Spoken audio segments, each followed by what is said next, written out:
my brother is working on getting a Printify shop set up for my Instagram account. Okay. So, coming soon, Blind Man Does It merch. I love it. Say this again. Coming soon, what? Blind Man Does It merch. That's my Instagram account. Blind Man Does It? Yeah. That's your Insta? Yep. Okay, very good. We're going to use all this. So when is this going to be live? When can I buy me a hoodie or a hat? I'd say in like 2 weeks to a month. Okay, so your bro's going to help you do that? Yeah. I love it. Preston, I don't know if you know this, but this Preston and I had to make sure, like, we went tanning. We had to get haircuts. Everything had to be on point for you tonight. So I want you to know this is super special. Sounds good. I just woke up like this, you know. Oh, you're so natural. It's awesome. Oh, man. So we always start off by kind of leading in with thanking sponsors. And so I'll do that. Preston, do you want to kind of lead the intro into Yep, you bet. Preston? Okay. Yep. So I'm going to kick us off. We'll talk sponsors for a second and then we'll dive in, okay? So welcome to Brain Stroke. Well, we're going to start over. So Preston, I don't know if you've ever stroked your brain, but that was a folly. That was on the outtake, Is know. it brain stroke? Or is it, I don't really know what the name is. Stoke. Brain stoke. Stoke. We've been out Got of it. practice. Can you tell? No. It's actually brain stoke, meaning your brain and being stoked about life. That was the intent. Let's get it. Let's Instead, you had a brain stroke. How many episodes have we been into now? Let's just get it. I love that you're clowning me already. That's perfect. Well done, Preston. All right, here we go. Second take.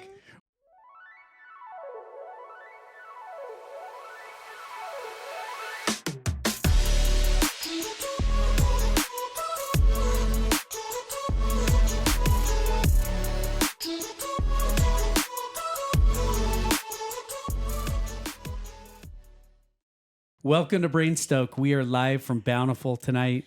So excited to be here with Preston and Preston, Tom, Jackson, Preston's family. We'll talk about that a little bit more. But first, want to thank our sponsors. Aspire is Aspire Counseling and Aspire Medical, a collaborative collection of mental health companies in Utah. We're appreciative of all of their support. We also want to thank tonight another special sponsor and name sponsor that is Automotive Pros. Our guest tonight is Preston. His father runs a company called Automotive Pros. He's a mechanic that works on cars, buses, boats, trucks, anything Automotive Pros can solve it, fix it. So look up Automotive Pros in North Salt Lake. Awesome people starting a company here locally, and we wish them all the best. So we're with Preston Page. Preston is going to be a senior at Viewmont High School. You're going to start your second year of racing for Viewmont High on their high school mountain bike team. Is that right? Oh, yeah. Yep. And you are in student government at Viewmont. I think you're the vice president of the senior class. Yep. You're on the track team. Do it all. You love to do a lot of things outdoors. We're going to talk a little bit tonight, or a lot tonight, maybe about your experience on the high school mountain bike team at Viewmont. And a lot of people have requested that we sit down with you tonight. So this one is we're fulfilling some requests, and we got Preston squared and Tom tonight. So it'll be good. We're going to call this Preston P. Diddy. For those of our listeners who don't know, that's his nickname. Preston is this corner of the room, our guest. And so you're going to hear a couple of Preston's names. We'll try to distinguish them from P. Diddy and Preston. But Preston, thank you for being with us. You're welcome. This is awesome for us to be able to be here. And so here's my first question. Okay. In chatting as we set up, you brought up Morgan Wallen. So is this high on your playlist? Tell us a little bit more about that. I don't know. I don't listen to music like a lot of people do. My playlist is just like 6 hours of random types of music. I have like classical all the way to like pop music and like hardcore rap, like whatever. I just listen to anything. But it's like a lot of people don't like my playlists because they're weird. But yeah, I like country music a lot, and Morgan Wallen is peak Nice. peak country. Nice. Do you listen to music when you ride a bike? I try not to because I kind of have to listen to the surroundings. Yeah, If I gotcha. play music, then I'm basically can't like see. Okay. So maybe for our listeners, we should clarify why that is. So why do you have to listen when you ride a bike? So yeah, I'm legally blind. I have about 5% of my vision left, 95% gone. I was this way since I was about wee lad, youngin. It's progressive disorder, so I had more vision when I was a kid than I do now. So I could see a lot better when I was younger, and now it's a lot worse. So And you ride a bicycle, a mountain bike on trails with about 5% of your vision. Yep. I have some help, but it's hard, you get hurt a lot. So how tell us about getting hurt and what is that like crashing when I know what it's like to crash on a mountain bike, and I try to only crash maybe once a year. That's my goal. Tell us about your experiences crashing. Yeah, getting hurt kind of sucks, but you just keep going. Like at Snow Basin last year, I think I crashed like 60 times in one race. Oh my god. That was the worst trail I've ever done. But then just 2 races later, I didn't crash the whole race. It was pretty nice. But like you fall, you get hurt, you get back up again. You just gotta keep going. Preston, I have so many questions for you, but I do want to just give a shout out to Snow Basin and Davy Ratchford. Clean up the trails, people. Come on. 60 crashes? I know, right? Preston, we're going to get on that. We know a guy. There was like a route like this big that I like went over the handlebars like right in front of 3 people. I almost got ran over. It was, yeah. Snow Basin is known for being the roughest trail within the series for the most part.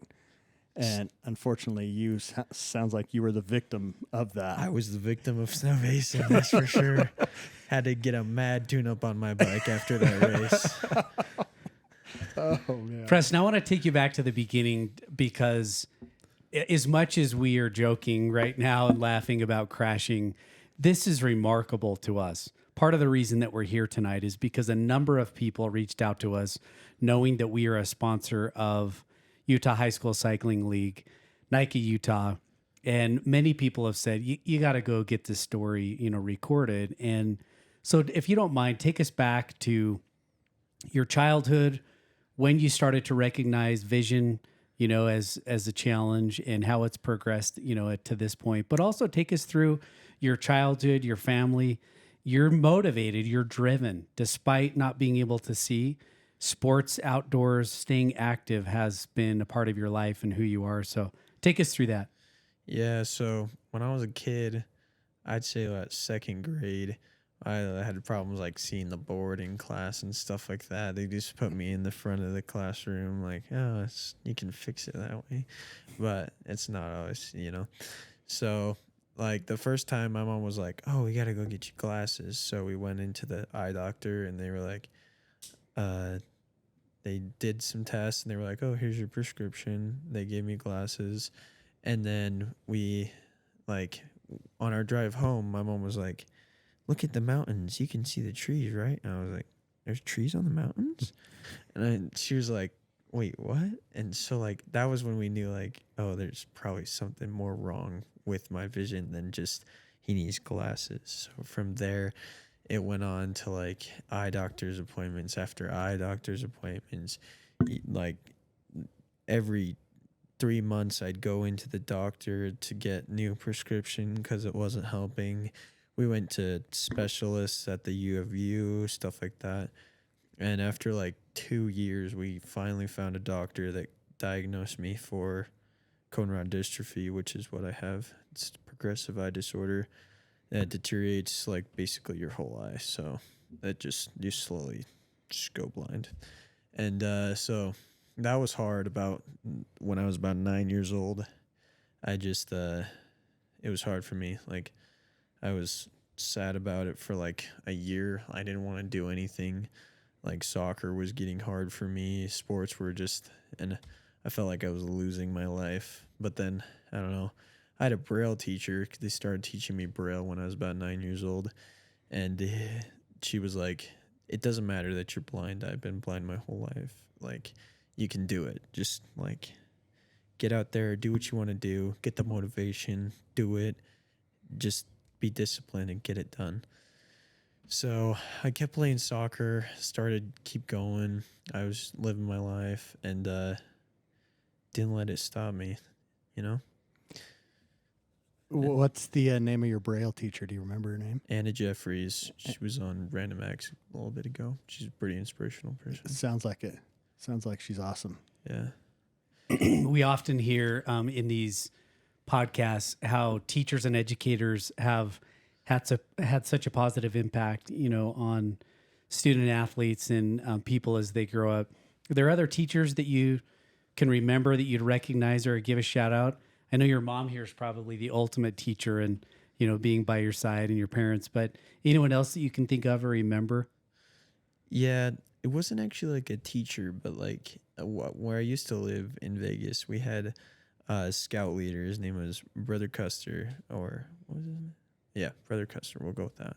And he was so inspirational to me. He was the one that helped me get my Eagle Scout. He was the one that pushed me through all of scouting, get it done. And he was like just such a go hard person, and took really good inspiration from him and my dad.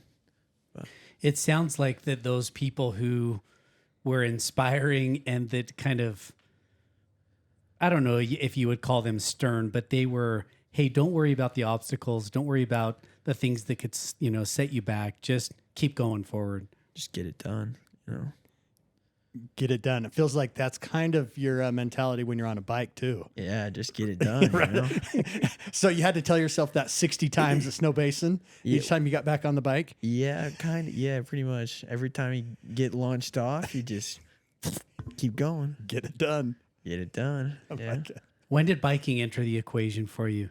So actually, my little brother is on the mountain biking team, Cameron, and he started 2 years ago, first time I started, and I was like, there's no way I'm getting on a bike. Keep riding down the mountain, I'm going to die. Like, it's not happening. And so my mom was like, it'll be fine. They'll have like a guy that can ride in front of you, and you won't have to go that fast. They have this thing, a single lap rider. You just like take it easy on the trail. You'll have so much fun. And the first day of practice that we started, I didn't have a guide. The trail was not that fun, and I was by myself. I didn't have anyone. So I rode up this hill, and on the way down, like I did fine on the uphill because you're not going that fast. But on the way down, I crashed like 3 times. When I got blacked down, I was dripping blood from my knees and elbows, like onto my clothes. My bike was covered in blood, and it was just like the worst experience ever. And I didn't want to go back to practice after that. And my mom was like, you have to ride with somebody from now on. So that's when I started having a guide rider, and ever since then it hasn't been that bad. Explain to us what the role of the guide rider, how that whole process works when you ride together. So I have a helmet that has like a intercom on it, and so does he. And when we're riding, he'll tell me like turns and stuff like that, and I just have to listen for his bike to hear when he's like turning and stuff like that. And then I take the trail that I hear him getting. If he gets too far away from me, it's like going blind, you know? You like could see, and then now you're like, where am I going? But yeah, it's kind of nice to have the intercoms. When we started, we didn't have intercoms, he'd have to like yell back to me. I could barely hear him and stuff like that. So it was hard, and I crashed a lot more back then. But we've worked out a system. It's not too bad. Only once in a while I'll hit like a rock and go over the bars. Tell us more about your system. I'm really curious about how this works. So my understanding is your guide, his name's Jeff Hershey. Is he your main guide, or do you have multiple guides? He's my main guide, and then my whenever he can't do it, my friend Elijah Rust, he will actually just come with me and help me ride. Okay, so you're coming up onto a turn. Let's say it's a tight switchback. What does Jeff say to you as you approach that turn? So say we're going uphill, we're doing a switchback, you're just going to be like, right bank if we're going up right, and then I'll just turn. All right bank is all the way around, so I'm going to flip almost 180 degrees. Okay. If it's like a bend in the trail, it would be like a slight right, and so we'll just take a little bit right, and I'll lessen first bike going that way. We'll go just a little bit, and then he'll say like rock garden, and then he'll say like big rocks, and then probably have here a lot in Utah, especially in this area, is trees. I get hit in the face a lot with tree branches, so he'll say branch if it's like sticking out, and then he'll say tree if it's like a little tree in the middle of the trail. Okay. And then so if it's a branch, then I know to like duck down. But if it's a tree, then like go around it. It's really fascinating to me. It's a language. Yeah, I mean, it's a totally is. language. It's a whole process. So Yeah, it's kind of scary though, because like if he doesn't say one thing on the trail, then I'll hit it. Like half the stuff that a normal rider would miss, I have to like accept that I'm just gonna go over it. or hit it. Yeah. Yep. So I'm intrigued. How did you decide, or how did you meet Jeff, and how did you kind of come to an agreement that, hey, this is something we're going to take on together? Because it sounds like Jeff is quite the guy. Yeah. We were up in Park City, and my friend's mom, Elijah's mom, was guide riding for me. So we were like going around, and Jeff comes by on his e-bike, and she was like, "Hey, do you want to like try and do it with him?" And Jeff was like, "Oh yeah, that sounds like a great idea. That's so cool. You're blind and you ride." And so like I sat there and kind of walked him through like what to say and what to do and how much vision I have for a second. And then we started down on the trail, and that was the first time I've actually like gone fast on a mountain bike, you know? And so I was like, "Oh, that's so much fun. Thank you so much for helping me." And I feel like he had a better time than I did. He like was like so excited after. He was just like, "We're gonna do this. We're gonna go faster races. We're gonna get it done." And I was like, "Oh, this is gonna be amazing." So where's Jeff from? Is he from Park City, or is he No, local here? he was on our. He's one of the leaders from our team. Okay. So he lives over in Centerville, a couple blocks away, and he helps me out a lot all the time. So yeah. Shout out Jeff. Yeah, shout out to Jeff. That's pretty remarkable. And shout out to the team. So tell us who you ride for again. I ride for Viewmont's team. Viewmont. Yeah. How many riders will you guys have as a team this year? I don't know the exact number, but it's like over 70 or something. Yeah. That's cool. So practice has started. Practice has started. We started a while ago, but it's sometimes hard for me to get to morning practices because Jeff has work in the mornings. So I don't really get to practice in the morning. But in the evening practices, later in the week, I get to practice. So. Okay.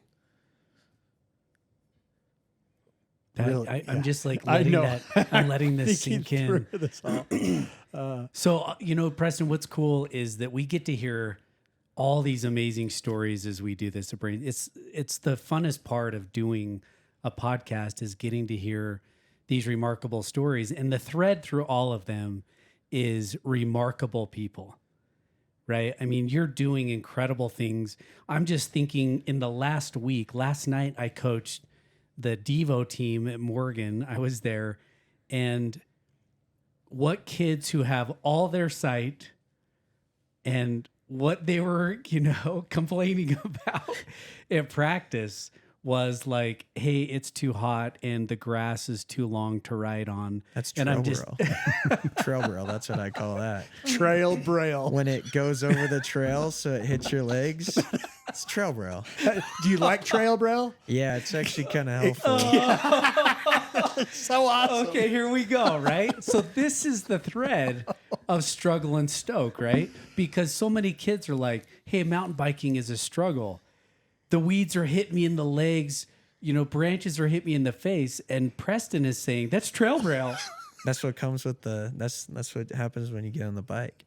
You get on the bike, you take the consequences, you have the fun. That's the way it goes. That is an incredible mindset and attitude. So talk more about that, because you have said a couple times now you've referenced hearing. So how important is hearing to sight? I mean, is it literally your guidepost of what's going on? Pretty much everything I hear is what I see. I have a little bit of blurred vision, but a lot of it's my ears. I don't know. I have a theory that you actually use a lot more of your hearing to see as a normal person, but we don't actually realize it because we can see. You can see. Like, I can make noise and I can hear a wall in front of me. Like, it's weird. Like, I can hear a pole in the air, but I can't, you can close your eyes and I can hear a pole there. It's kind of weird. It's like echolocation. Would you say that you have superhuman hearing just because you rely on that? I wouldn't say I have superhuman hearing, but I would say that I focus more on my hearing more than a normal person would. Yeah. So where your focus is ultimately is giving you the capabilities to do the sport. Yeah. So hyper focused. Yeah.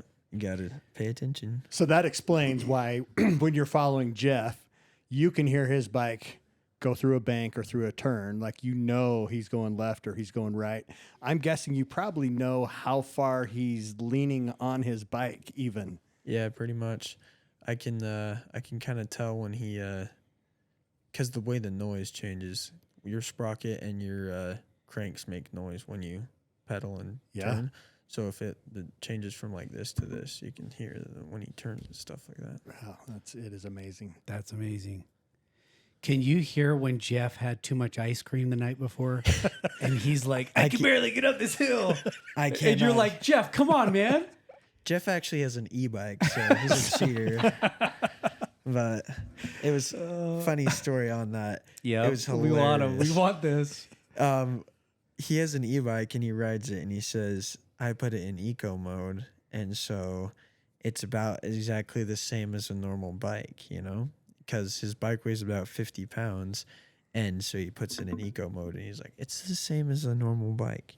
Get the same exercise.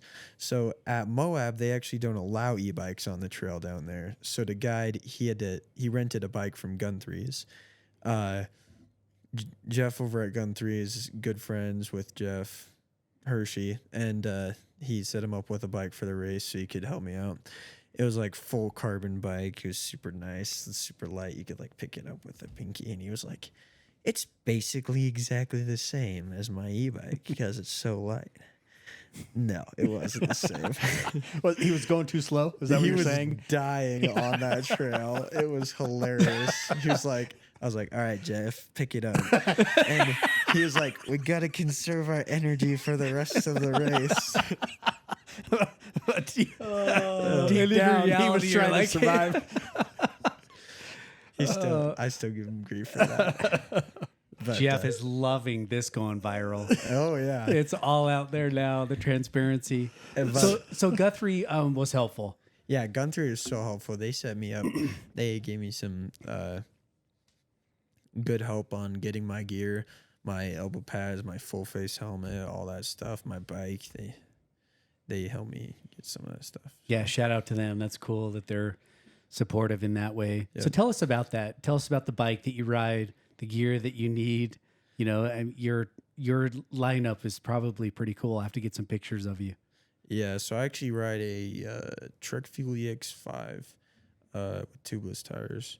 It's a pretty nice bike. It was what we could afford at the time, and it treated me well ever since. I have full arm pads and full leg pads. I wear long socks with like Vans, and that's all I have for body protection. And then I have a full face riding helmet. That's pretty much saved my life like 3 times, at least 3 times. And that is probably my most important piece of gear that I have. For sure. Have your comms ever gone out in a race where they didn't work? They haven't gone out in a race yet, but they have gone out and practice, and it was like literally scary. We went up Elephant Rock, and on the way down, I was like, we were like flying. I think on Strava it said our top speed was like 30 miles an hour. Oh my God. Wait, hold up. Pump the brakes. Your mom's Literally pumped it 30 miles an hour with your sight. Yeah, like the top speed. You know how you can look Oh, at the yeah. chart and Yeah. it has like your top speed. I like without the road, my top speed was like 30 miles an hour going down a trail. And I was literally terrified because I couldn't hear Jeff. I could hear his bike, but he wasn't like saying anything. I didn't crash once, which was really surprising. The only time I like crashed was we came to a bank and I like smashed on the brakes because he thought he was going straight, but it was actually a turn. And then I like smashed on the brakes, like skidded to a stop, and I just fell over sideways. So, but it was like, it was getting dark too. So I like couldn't see anything. And yeah, that was a scary trail, but That is amazing. 30 miles an hour. yeah, well, not sustained, but that was the top speed. Yeah. What category do you race in the league? C. This year I'm in C. JVC? Yep. Okay. Last year I did JVE, like the lowest you can get, but I was in the upper of the JVCs. Okay. Cool. Yeah. So you get to automatically qualify for state by starting in JVC, I believe, Yeah. for this year. Okay. And then they have since I'm a senior, they do the senior open. So That's all right. the seniors There get you to go. So you'll be able to go either way. Yep. Okay. Cool. They didn't know if I was going to be able to ride this year. So last year they let me ride in the senior open as well. Okay. How'd that race go? That was my least favorite race ever.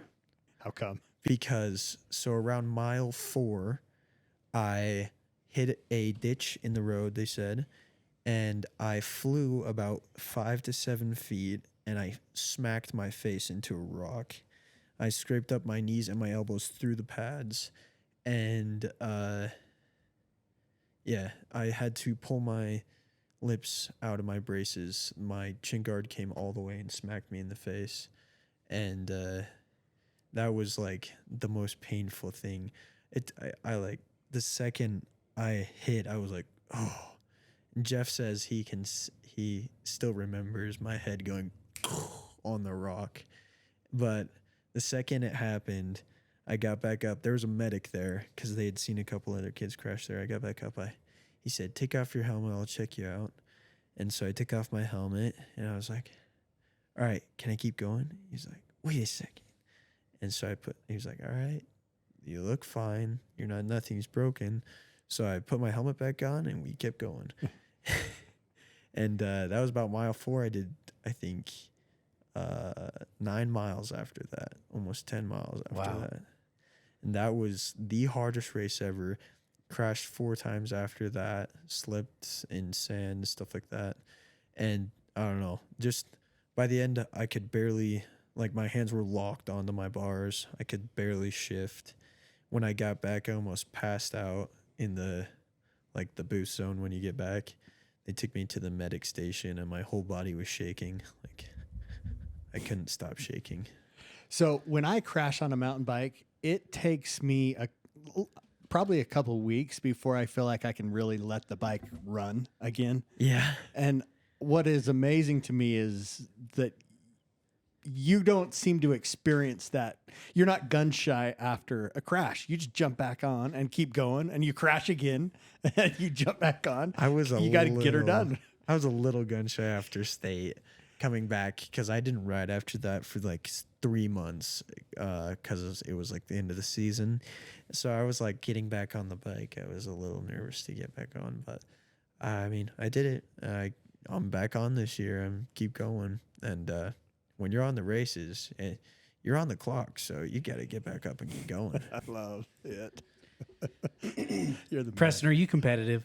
My mom says that I shouldn't be competitive, but yes, I am pretty competitive with it. The drive is impressive. What's interesting is you just described when you first went to practice and you said the first one was pretty horrible, that your mom said, no, you're going to go back. So tell us more about your mom, because it seems like she has played quite a role in the drive that you have. And, you know, as you say, you know, get it done. So Yeah. where did this come from, and what's her role in it?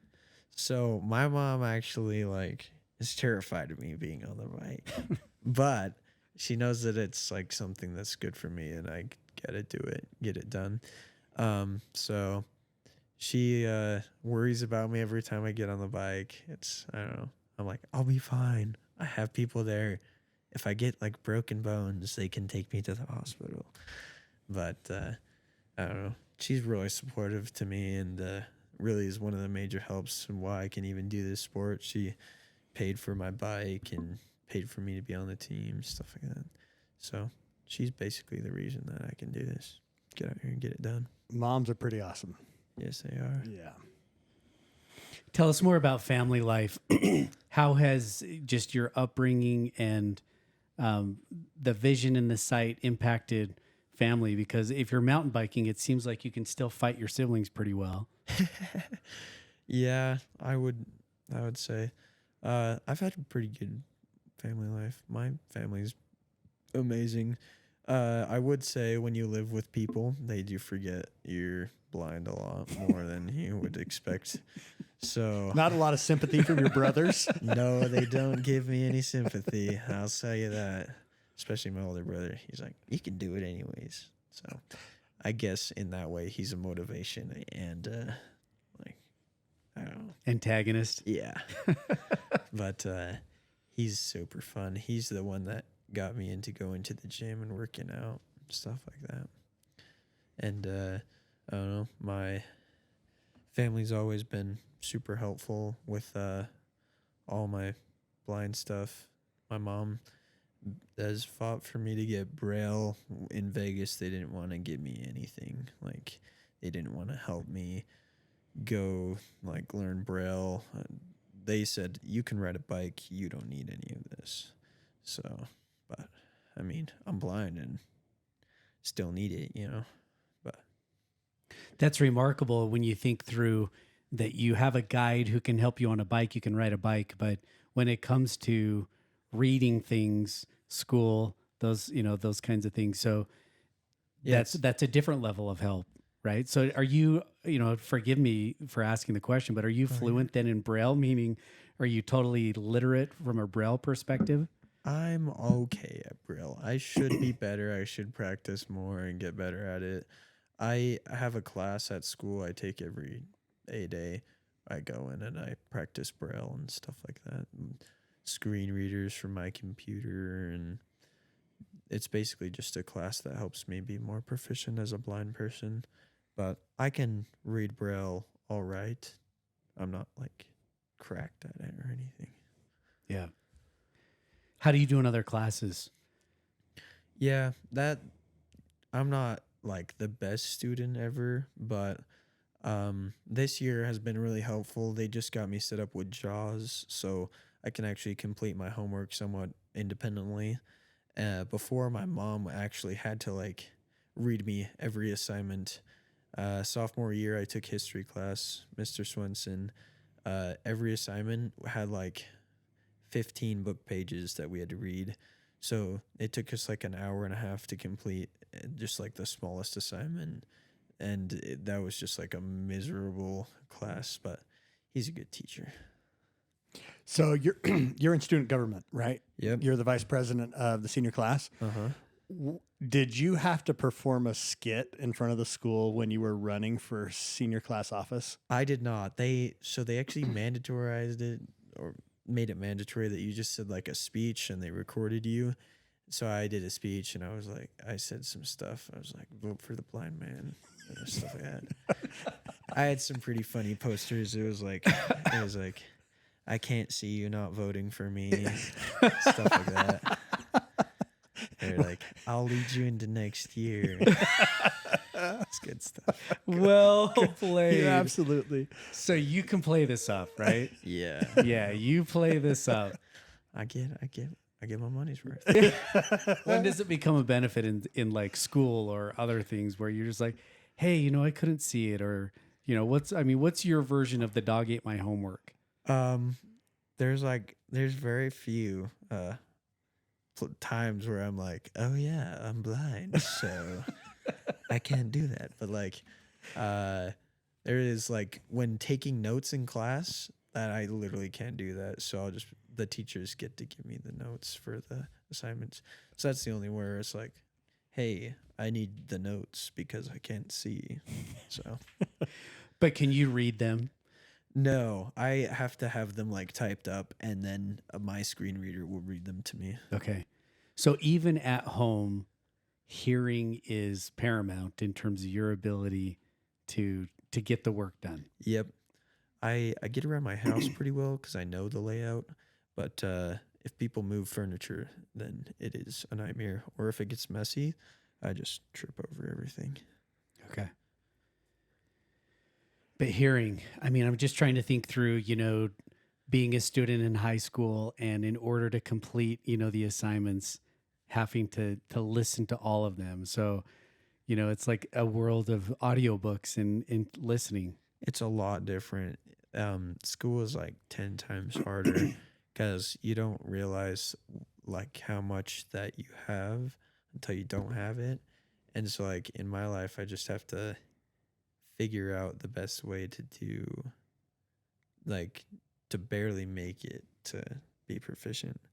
Like, I'm okay at sports for like a normal person, but I'm like blind. Like I can play pickleball as a blind person and not lose half the time. So like you have to find the best way to be okay at everything. I'm never going to be like great at ball sports anymore, but I can be okay at them. That's the same way it is with school. Like I'm never going to be the most proficient person, but I can be okay at it. That's an awesome mindset. And by the way, you have two people who absolutely die over pickleball. Yeah. Like there's guys? carbon fiber and then there's pickleball. And those are just like, any given day, right? It is. You guys are the right age for pickleball. Indeed we are. Yep. Yeah. And doubles only, by the way. Yeah, we don't play singles. Is a train wreck. So I hadn't played pickleball until we went to our officer retreat, and they were like, we're going to play pickleball. And I was like, this is going to be hilarious to see me do this. And I got out there, I was playing pickleball. They taught me the rules, and I was like, all I have to do is serve and make it so they can't hit it back, and then I'll win. And I was like, all right. So we played a couple games. I think I won 2 games the whole time, and I was pretty surprised I even did well at all. It's kind of weird. I showed my friends how to play it. Next time you do it, play pickleball, try it. So when you hit the ball, you can have your eyes open. Then you have to close your eyes, and you hear it hit on their side, and then you hit it back. Once you hear it hit the ground, you can open your eyes and then hit it, and then you have to close your eyes again, and then on their side it's gonna hit, and then they can open their eyes and hit it.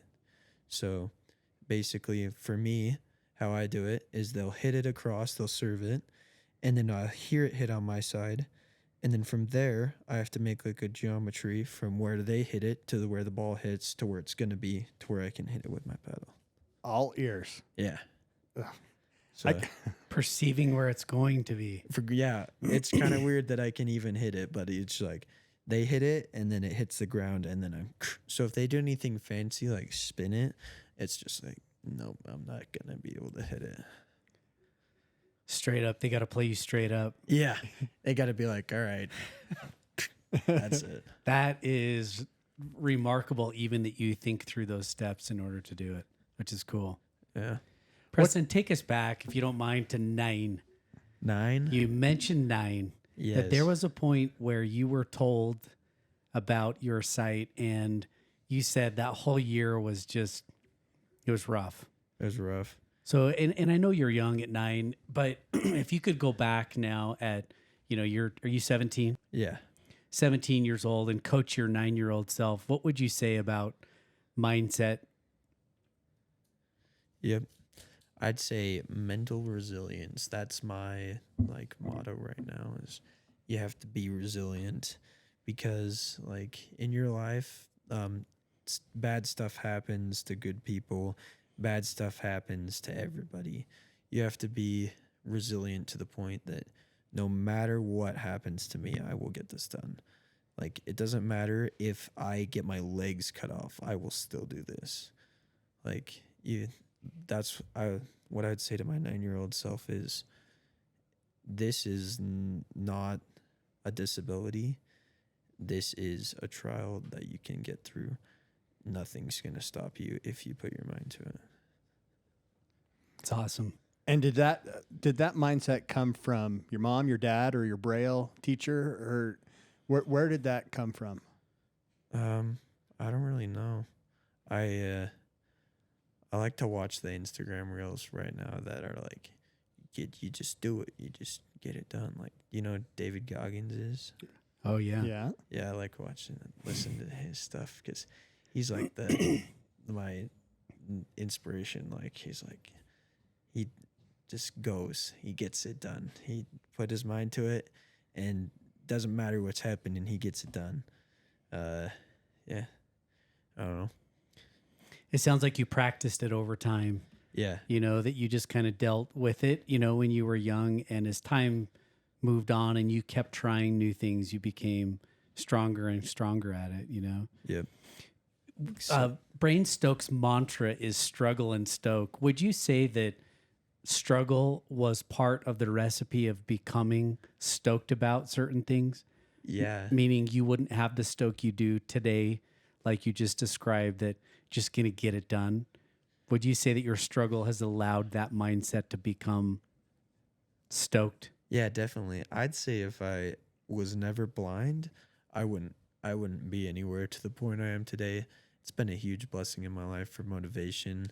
It's kind of weird that it's backwards that way, but if I wasn't blind, I wouldn't have the drive to get things done like I do now, because in my life, throughout my life doing all this stuff, I've gained a mental resilience that it doesn't matter what's happening, I'm going to get this done, because I don't have a choice. I either sit in my bed every day because I'm blind, or I get up and I do everything. Your attitude is something that's really standing out to me. How positive you've been from the moment we walked in your home, and throughout the course of talking with you. Where did that come from as well? I mean, was that all part of the resilience? It feels like it's something different, though, that you're so positive. My dad is a very positive person. He always has taught me to be look on the bright side of things, stuff like that. And I like the speaker Hank Smith.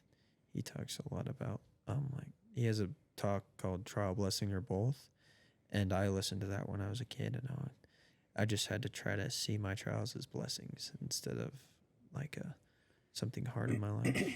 Do you remember when that finally clicked, that you realized that it was a blessing and not a trial?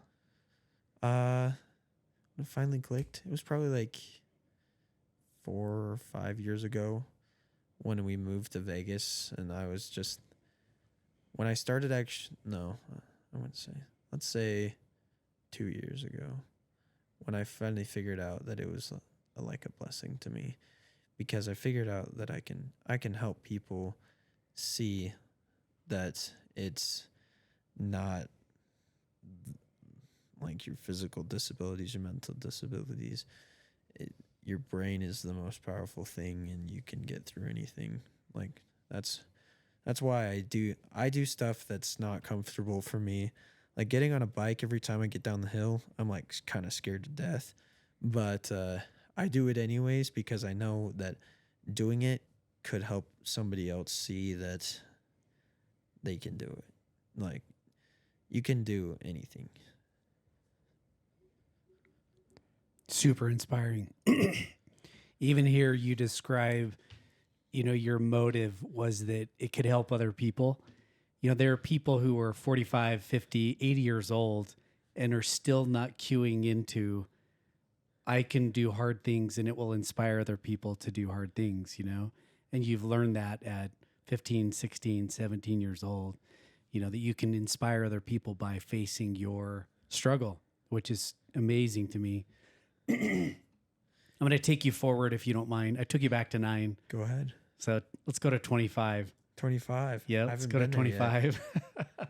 What would you tell yourself at 25? Keep going, Yeah, gotta. I'll probably have worse vision then than I do now. So I don't know. Life is, it's just something that you have to go through. So keep going and don't ever let anything stop you from doing what you want to do. What do you want to do when you're 25 and 30? I want to do construction management and real estate. So I want to make college apartment buildings, and I want to build commercial and residential homes. That's really specific. Yeah. How come? I don't know. I just like I like building things. My dad, he did for a little bit. He started a business doing house flipping up in Idaho. I went up there and helped him. I did about 600 hours of work experience on that, and I loved it. I loved every minute of it. It was so much fun. We did framing, sheetrock, plumbing, toilets, electrical, everything in between. I just had so much fun doing it. It's what I want to do. Would you say that finishing a project or finishing a race or a ride, like that appears to be one of the key factors that motivate you? Yeah. You got to get it done. Back to getting it done. Get it done. Sorry. I don't know. Yeah. It's all your mentality of everything. So like when you're on a ride, I don't know how to say this, but like when you're getting something done, if you switch your mindset from I have to do this to I get to do this, then it makes it a lot easier to do stuff. Like when I'm on the trail, it's not like I have to finish the whole trail to get to the end. It's like I get to ride on this fun trail and then I'm done. Or I get to frame this house so that I can have a beautiful house. Instead, I have to frame this whole thing to get it done. Back to your attitude and how positive you are about it too. It's all about the attitude. Yeah. Which I think is amazing when you combine, the lessons you've learned from your parents, about just mental resilience, stick-to-itiveness. Sounds like your dad, Ron Page, recently started, a company, automotive specialist in North Salt Lake, right? Automotive Pros, yeah. Yeah, pros. Yeah, automotive pros. We want to make sure we say it right, but I think it's cool that you're getting these experiences and the mindset, in your household is, hey, we're not going to let anything stop us. We're just going to keep battling. Yeah, which is cool. Mm-hmm. So this year, what are you stoked about in terms of your season in particular? I would imagine you've got the courses all mapped out. You know what's going on. Yeah, I guess so. I love doing races. I love the social aspect before races where you get to talk to everybody and you get to go cheer on all the other athletes in their races. I was almost late to some of my races last year because I was cheering on my friends. It's, I don't know, mountain biking is such a good community to be in. Everyone's so supportive. Down at State, they did like a lights thing at night, and we all had like a dance. It was so much fun. What region are you in? Do you know? I actually don't know. what Yeah, region. I don't know either. I'll I have to think double we're check. in 2, but I don't know. Okay. We're also in 2, so we may cross paths again. Are you guys up at Morgan? Yeah, we're with Yeah. Morgan. I've got a son that's a year younger than you that will potentially be in a similar category. I don't know for sure, but yeah, it'll be fun to cross paths with you. Yes, definitely. Come say hi. I'll do that. Super exciting.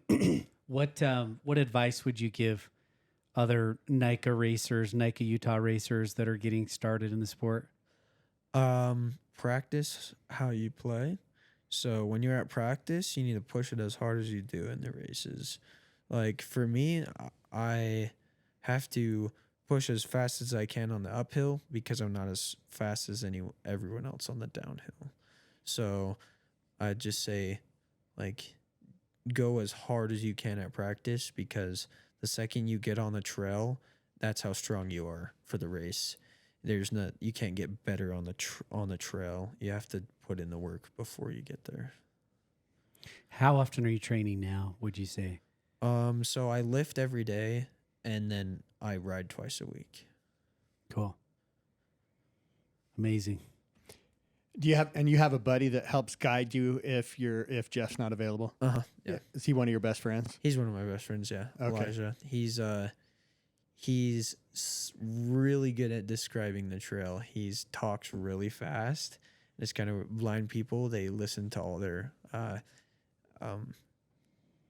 like text to speech on really fast. It's like you can barely understand it. I can hear it.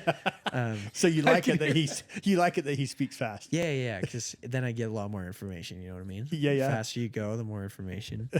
So he is really good at describing the trail and the turns, and yep, he's my go-to if Jeff's not there. Preston, can we fire some quick questions at you? Go ahead.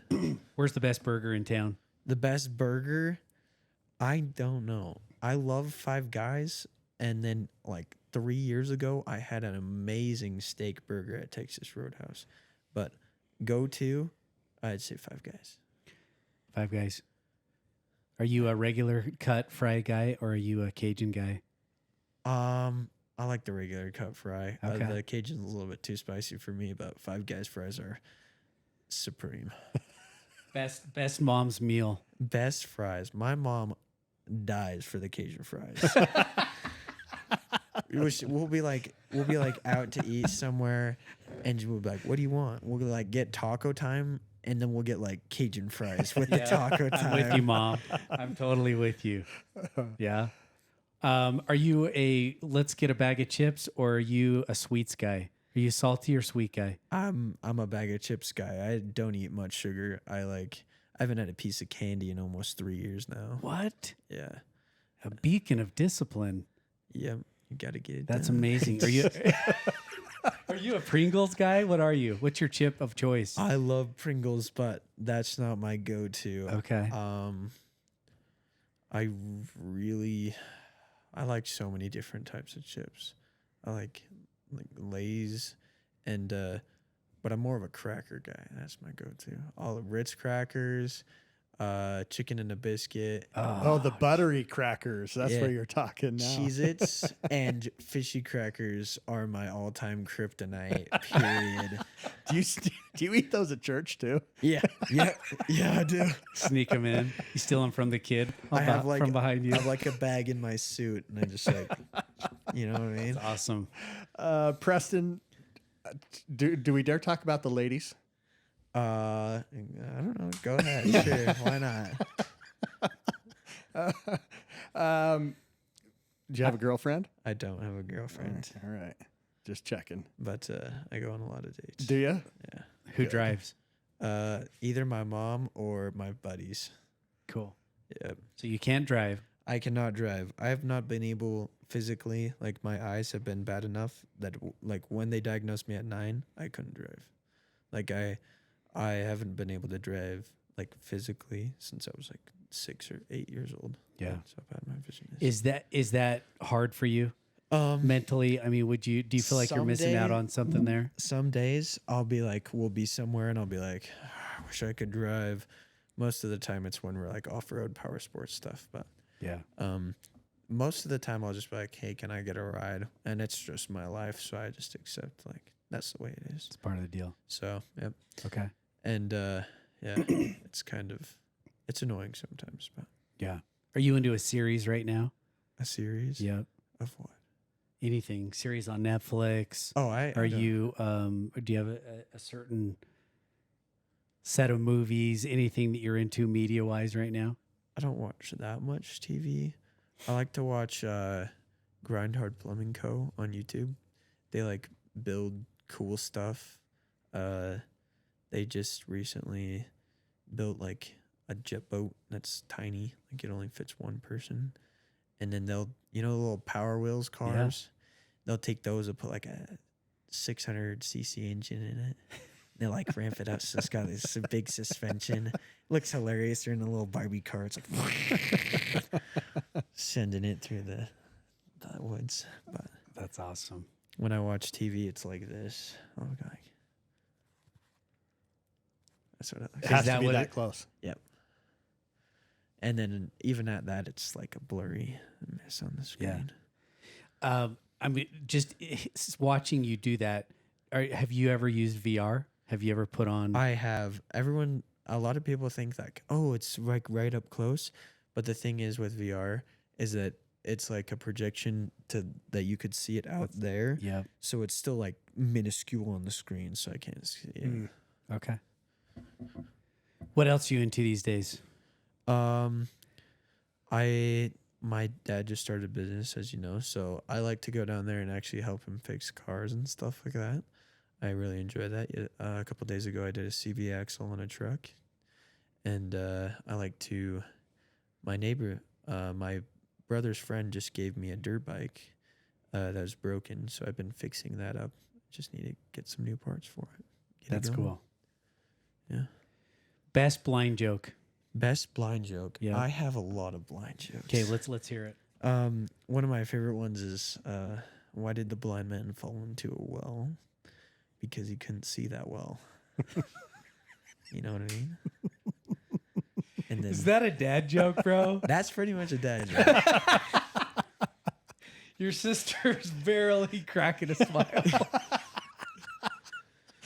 Give me another. Probably because we're laughing. My one for dates is I'm probably your best blind date ever, right?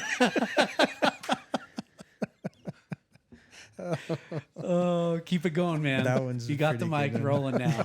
The mic is hot. Let it roll. I don't know. Let me think for a second. While you think on it, think about anyone else that you would give advice to, freestyle for just a minute. Anybody you want to think about this, maybe in 10, 20 years from now, you're like talking to your future kids or whatever. You're like, yeah, I was on this podcast this one day. And, this is what I said, to you or them, or just give some thought to that, throwing it out there.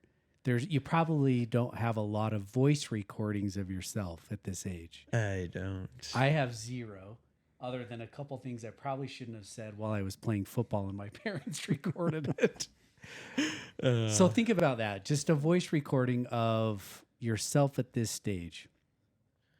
I don't know. Right. This is a quote from The Rock, I think. He said, some people say, I'll do that one day. And then other people say, day one. It's all like the way you think about it. So some people are like, oh, I'll do that one day. And other people are like, I'm doing this today. This is day one of my venture. Don't like live, I'll do this in the future. Right now is the best time to start. Yeah, I'd say like, the best time to plant a tree was 10 years ago. The second best time is now. I think that's powerful. And as we came here today, we were actually reading a news article that was written last year. And at the end of the state race, your team had a big party with some lights. You mentioned it, Christmas lights. And they put up Christmas lights because they didn't know how much longer you would be able to see Christmas lights. Yeah. Is that something that you feel living your life? You know, you just kind of described a sense of urgency, like don't wait, do it now. Is that kind of a reoccurring theme? Do you wake up feeling that way and an urgency to just do it now? I mean, I don't know if I wake up feeling that way, but I'd say like I live my life normal like everyone else does. Not a lot of people would think like, oh, you're blind. You probably have a much different lifestyle. But no, I mean, I just try and get up and going every day. And I don't know, I'll wake up, eat my breakfast, and then I'll say, what am I going to do today? I can't just sit on the TV, so I get out and fix something, go to the gym, swimming, biking. I don't know, just try and live my life like complete instead of lazily. Yeah. Well, you're an inspiration, Preston. And I think that you're partially an inspiration, in my opinion, because of your sight, but also you're an inspiration just because of your mindset. You know, that you're at this age and you're choosing to live the way that you're living and to do it in spite of the risks, if that makes sense. Yeah. Hearing you wreck 60 times, you know, and you keep getting back up to cross the finish line is remarkable to me. Oh, yeah. It's awesome. Favorite thing, get it done. You know what I mean? I've said that way too much. It's all good, man. It's a theme. Anything else you want to share before we close? I don't know. I'd say, I don't know. Okay, here's your thing. I'm going to feed you a line, okay? Do This it. is what you're going to say. Okay. To the Brainstoke Nation, get it done. You've had your daily dose. All right. You ready? Any version of that, go for it. To the Brainstoke listeners, get it done. You've had your daily dose.